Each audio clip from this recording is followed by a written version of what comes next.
အားလုံးမင်္ဂလာပါဒီနေ့မှာတော့အခုတလောခေတ်စားနေတဲ့เนาะပခုံးပြောက်ပတ်တန်ကိုမှအခုဒီမှာเนาะပခုံးပြောက်ပုံလေးကို level လေးကိုအဝိုင်းလေးနဲ့ကြိုးချထားတဲ့ပတ်တန်လေးကိုပြပေးတော့မှာဖြစ်တယ်ပေါ့နော်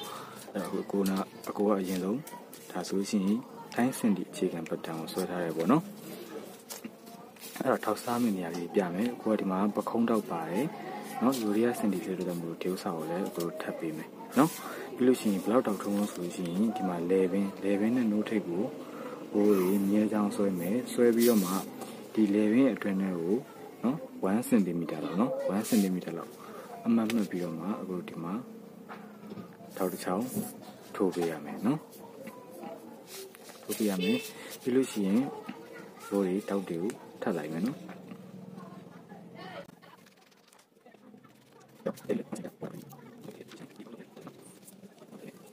နောက်ပြီးဆိုလို့ရှိရင်အကိုတို့ကဒီမှာဘလောက်ဝင်မလို့ဆိုလို့ရှိရင်အခုဒီမှာရင်ကျယ်မြင်းရှိရမလားဒီရင်ကျယ်မြင်းကိုဒီဘက်ကနေပြီးတော့မှအတွင်းထဲကိုအကိုတွေ 2.5 ဝင်မယ်နော် 2.5 နော်လက်မနဲ့ဆိုလည်းတက်လက်မလို့ပေါ့နော်ဝင်ပြီးတော့မှအကိုဒီမှာဂျိုင်းပြင်ပြီးတော့မှဆွဲပေးရမယ်ပေါ့ဂျိုင်းတက်ပေါ့နော်ဒီလိုမျိုးနော်ကိုယ်လေးဂျိုင်းတက်ပြင်ပြီးတော့မှဆက်ပေးရမယ်နော်ဒီလိုမျိုးပေါ့နော်ဒီလိုဆိုနေ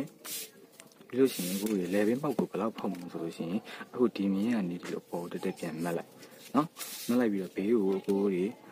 ကတ်လေးကြိုက်လို့ရှိရင်တော့အကိုယ်အိမ်နိုင်နော်ဒါမှမဟုတ်လို့ရှိရင်နော်အကိုယ်8 cm ဒါမှမဟုတ်ရှင်9 cm နော်ကြိုက်တော့ဖောက်လို့ရတယ်အခုဒီမှာဒီလိုပေါ်လိုတက်တဲ့မြင်းဆွဲပြီးဒီဘက်ရဲ့ဘေးကိုနော်အဲ့လိုမျိုးဒါမှမဟုတ်ရှင်ပုံမှန်လေဘင်းရဲ့ဒီဘက်ကိုကိုယ်နော်2လက်မနော်ဒါမှမဟုတ်2လက်မမဟုတ် sorry 2 cm ဒါမှမဟုတ်ရှင် 2.5 cm ဒါတော့ကိုကြိုက်တယ်လို့ဖောက်လို့ရတယ်နော်လေဘင်းအကျယ်ရတော့အခုပုံမှန်အောက်ကအကျတော့ပုံမှန်လို့ရှိရင်8လောက်ပဲစားထားတယ်8 cm ဒါမှမဟုတ်ကိုကပိုကြခြင်း9 cm နော်ကိုကြိုက်တယ်လို့ထားလို့ရတယ်အခုတော့ဒီမှာဒီကအကျယ်က9 cm နဲ့ဒီအောက်က8 cm ကိုဟိုလေဘင်းလေးဝိုက်လိုက်မယ်နော်အဲ့လိုမျိုးဝိုက်ပြီးတော့မှလေဘင်းပေါက်လေးဖောက်လိုက်မယ်ပေါ့နော်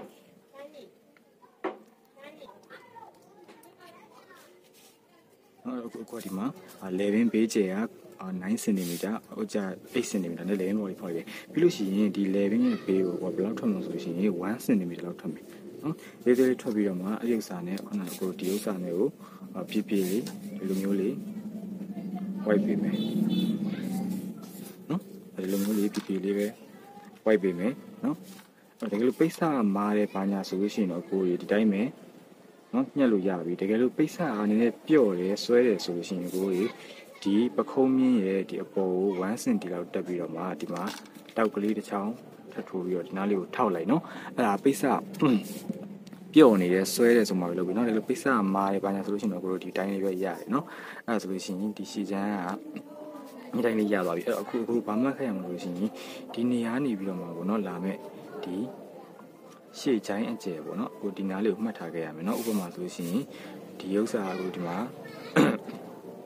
ဆက်ရှိရဆိုကြပါစို့နော်ပြီးလို့ရှိရင်ဘယ်အောင်မှမလို့ဆိုလို့ရှိရင်အခုဒီနားနေပြီးတော့အခုဒီမှာပခုံးပေါ့နော်ဒီပခုံးထီနော်ပခုံးထီကိုလည်းအခုဒီမှာဒီဥစ္စာကိုမှတ်ခဲ့လိုက်မယ်နော်ဘယ်လောက်ရှိအောင်ဆိုတော့နော်ဥပမာဒီနေ့ကအခုဒီမှာဆိုလို့ရှိရင်15ရှိရဆိုကြပါစို့နော်မှတ်ခဲ့မယ်15ဒီဂျိုင်းရဆက်ရှိနော်အနောက်ကိုလည်းလာမယ်နောက်မှလည်းအခုဒီမှာရှေ့မှာ 2.5 ဝင်ထားသလိုပဲနောက်ကိုလည်းရင်းကျက်ကြောကျမြင်းကိုအတွင်းထဲကို 2.5 ဝင်ပြီနော်ဝင်ပြီးတော့မှအခုဒီမှာဂျိုင်းလေးအစ်ပြန်ဆွဲပြီနော်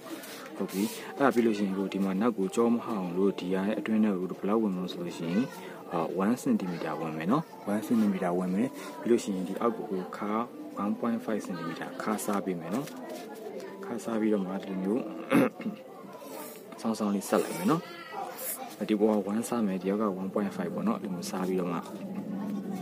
နောက်ကိုလည်းတောက်စားပေးမယ်ပြီးလို့ရှိရင်အနောက်ရဲ့ဒီဂျိုင်းပက်လေပေါ့နော်ဒီဂျိုင်းပက်ကိုတိုင်းပြီးခဲ့ရမယ်ဥပမာအကူက20ရှိရဆိုကြပါစို့နော်20ရှိရထားလိုက်ပါလို့ပြီးရင်ဒီနေရာနဲ့ဟိုဒီပခုံးနဲ့အကွာဝေးကိုလည်းလမ်းပြီးမှတ်ခဲ့ရမယ်နော်ဒီလိုမှတ်လိုက်လို့ရှိရင်ဒီအကွာဝေးကိုလည်းမှတ်ခဲ့ရမယ်ဒီအကွာဝေးရဲ့အကူကဘာဆိုလို့ရှိရင်19ရှိရဆိုကြပါစို့နော်အဲ့လိုမျိုး19ရှိရဆိုကြပါစို့ဒါဥပမာပြောခဲ့အဲ့ဒါဆိုရင်ရပြီအခုဒီမှာရှေ့ချမ်းပတ်တန်းတော့ဒီတိုင်းနောက်ချမ်းပတ်တန်းတော့ဒီတိုင်းပဲနော်အဲ့တော့ဟိုပတ်တန်းဖြတ်လို့ရှိရင်အခုဒီမှာအခုသူကဒီနားနေပြီးမှသူကရေကူးတောက်လေးဆွဲမှာဖြစ်တဲ့ကြောင့်မို့လို့ ရေကူးတော့လေးဆွဲပြီးတော့မှအခုပတ်တန်ကိုဖြတ်ပေးမယ်နော်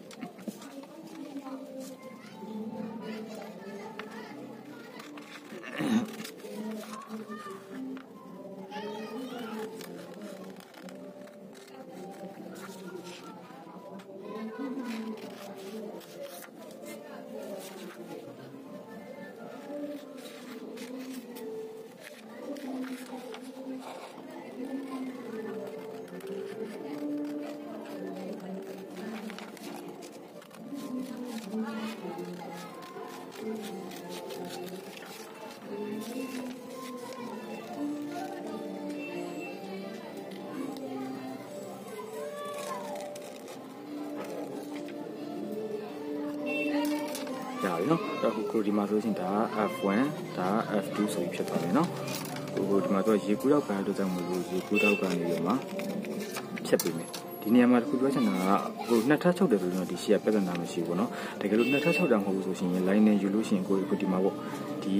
နော်ဂျိုင်းကနေပြီးတော့မှဒီလိုမျိုးတောက်လျှောက်ဒီလိုမျိုးလေးယူပေးမယ်တစ်ထပ်တည်းဆိုလို့ရှိရင်နော်တကယ်လို့အဲ့လိုမဟုတ်ဘဲနဲ့ကိုကဒီလိုမျိုးတောက်လျှောက်ယူချင်လဲရတယ်အခုဒီလိုမျိုးလာပြီးတော့မှဒီဂျိုင်းထိယူမယ်ဆိုလို့ရှိရင်လည်း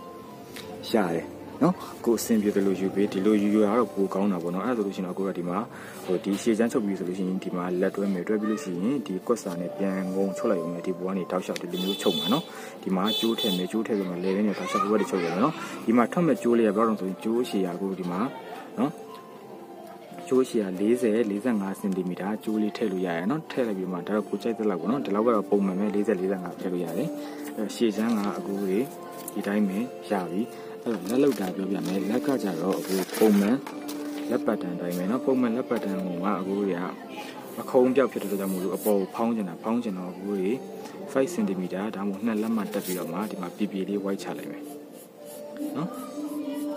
ဝိုက်လိုက်မယ်ဒါကတော့ပုံမှန်လက်ဖောင်းပေါ့เนาะပုံမှန်လက်ဖောင်းကိုရိုးရိုးအင်ကြီးမှာတက်တဲ့ပုံမှန်လက်ဖောင်းဒါပေမဲ့အခုကအဲ့ဒါကိုမှအခုတော့ပခုံးပြောက်ဖြစ်တဲ့အတွက်ကြောင့်မို့လို့နည်းနည်းလေးခွဲပြီးတော့ကားပေးရအောင်မယ်เนาะခွဲကားပေးရမယ်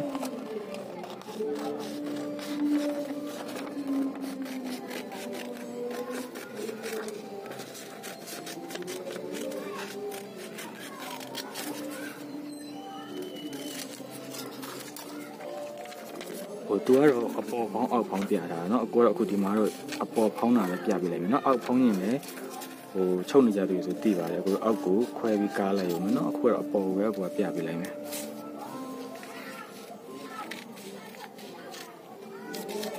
ဒီလိုညှက်လိုက်ပြီเนาะဒီလိုညှက်ပြီးတော့ပြီဆိုမှအခုကအောက်မှာစက်ကူတရအစားထိုးမယ်เนาะအစားထိုးပြီးတော့မှเนาะဒီကြားတဲ့ကိုဘယ်လောက်တော့ဆိုရှင်ကိုဒီမှာဆိုလို့ရှိရင်เนาะပေးတယ်နဲ့ဆိုရင်ကိုဒီမှာဆိုရှင်4လက်မှเนาะ4လက်မှဒါမှမဟုတ်ရှင်5လက်မှဒါမှမဟုတ်ရှင်လဲ10 cm ဒါမှမဟုတ်ရှင်15 cm ဒီကြားတရားနဲ့တရားနဲ့ကွာဝေးတော့ကိုကြိုက်တဲ့လောက်ချားလို့ရတယ်เนาะချားပြီးတော့အခုဒီမှာဒီတိုင်းလေးเนาะတိတ်ကတ်လိုက်မယ်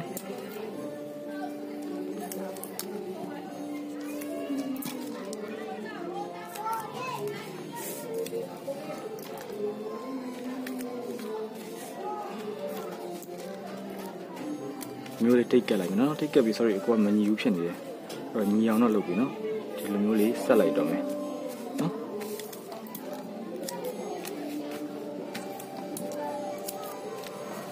အဲ့တော့မှအခုဒီမှာဆိုလို့ရှိရင်ဒါလက်ဖောင်းပတ်တန်ပေါ့နော်လက်ဖောင်းချုပ်နေကြတယ်ဆိုသိပါတယ်အခုဒီတိုင်းပဲပေါ့နော်ညှက်ပြီးတော့မှလက်ကို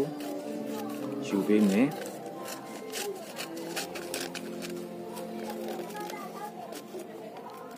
ယူပြီးသွားလို့ရှိရင်ကိုယ်ကြီးဒီလိုချုပ်မလို့ဆိုလို့ရှိရင်ကအကုန်လုံးပြီးသွားပြီเนาะအဲ့တော့ဒီမှာ F1 F2 ဒီမှာလက်ရယ်ဒီမှာနောက်ချမ်းရယ်ပေါ့เนาะကိုယ်ကြီးနောက်ချမ်းရယ်ဆိုပြီးရှိတယ်ဒီကစားထားမှာเนาะအပေါ်1အောက်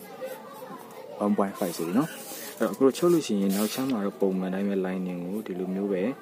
เนาะဒီလိုမျိုးပဲယူလိုက်လို့ရှိရင်ရပြီเนาะအဲ့တော့အရှေ့ချမ်းမှာခုနအခုပြောသလိုပဲ lining ကိုနှစ်ထပ်ချုပ်မယ်ဆိုလို့ရှိရင်ဒီရှေ့ချမ်းကိုနိုးဖရာချုပ်မယ်ဆိုလို့ရှိရင်เนาะဒီတိုင်းကိုဟိုနှစ်ထပ်ပဲချုပ်တယ်ဆိုပြဿနာမရှိဘူးပေါ့เนาะတကယ်လို့တစ်ထပ်ထဲပဲချုပ်မယ်ဆိုလို့ရှိရင်ကွက်စာကိုဒီ level နားနေပြီးမှဒီဂျိုင်းဆက်မဲ့နေရအောက်လောက်ထိဒီလိုမျိုးလေးယူလဲရတယ်เนาะဒါမှမဟုတ်လို့ရှိရင်ဟိုးအောက်ထိဒီဂျိုင်းအောက်ထိလိုချင်တယ်ဆိုလို့ရှိရင်ရတယ်ကိုယ်စိတ်မျိုးလေးယူမယ်เนาะအဲ့တော့ကိုကချုပ်မယ်ဆိုလို့ရှိရင်ပတ်တန်ကိုဒီရှေ့ကို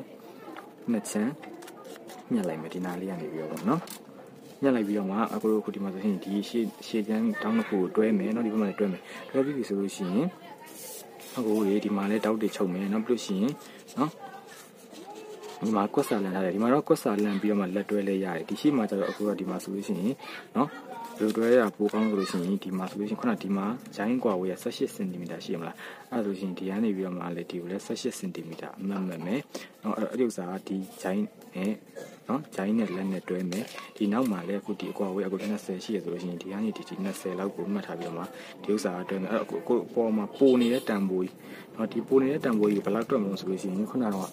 အခုဒီမှာရှိခဲ့တယ်အပေါ်မှာဒီမှာဆို15ရှိရဒီမှာဆိုလို့ရှိရင်19ရှိရနော်ပေါင်းလိုက်တော့နော်အခုက32မှာ4ရတယ်နော်32မှာ4ကိုအခုဒီမှာဆိုလို့ရှိရင်နော်ဘယ်လောက်နှုတ်မလို့ဆိုလို့ရှိရင်1နှုတ်လိုက်မယ်နော်1နှုတ်လို့ရှိရင်အခုဒီမှာ3ဆိုလို့ရှိရင်33ရှိရနော်အဲ33ရှိရဆိုတော့ကိုကဒီပေါ်ကကျန်မဲ့အကျန်တော့အများကြီးရှိနေမှာအဲ့ဒီဥစ္စာကိုကိုကဒီမှာချီချက်ဆွဲတွန်းပြီးတော့မှ33ဖြစ်အောင်လို့ပေါ့နော်ဒီခလဲကောင်မှာပဲစုပြီးတွန်းမယ်နော်ဒီအောက်ဒီတွန်းကြရမလို့ဒီခလဲကောင်မှာအခုလက်ဖောင်းတက်တယ်လို့ပဲပေါ့နော်ဒီမှာတွန်းမယ်ဒါပေမဲ့အဲ့ဥစ္စာကိုအကုန်လုံးဟိုဒီတိုင်းလိုက်လို့ရှိရင်ဒီနဲ့အကွာဝေးရ33ရှိနေရမယ်နော်အဲ့ဒီ33ရှိနေရမယ်ဆိုတော့အဲ့တော့မှအခုကဒီမှာလက်တက်မယ်နော်လက်တက်ပြီးတော့မှအဲ့ဒီမျိုးဒီမှာလုံးကုတ်ကွက်လိုက်မယ်နော်လုံးကုတ်ကွက်လိုက်မယ်ဒီထဲမှာလည်းကျိုးထည့်ပြီးချော့လိုက်မယ်ဆိုလို့ရှိရင်အဲ့ဒါဆိုလို့ရှိရင်ရပြီနော်အားလုံးပဲအဆင်ပြေကြပါပြီတကယ်လို့အတိတာမရှင်းလို့ရှိရင်အခုပြန်မေးခဲ့လိုက်နော် comment ထဲမှာ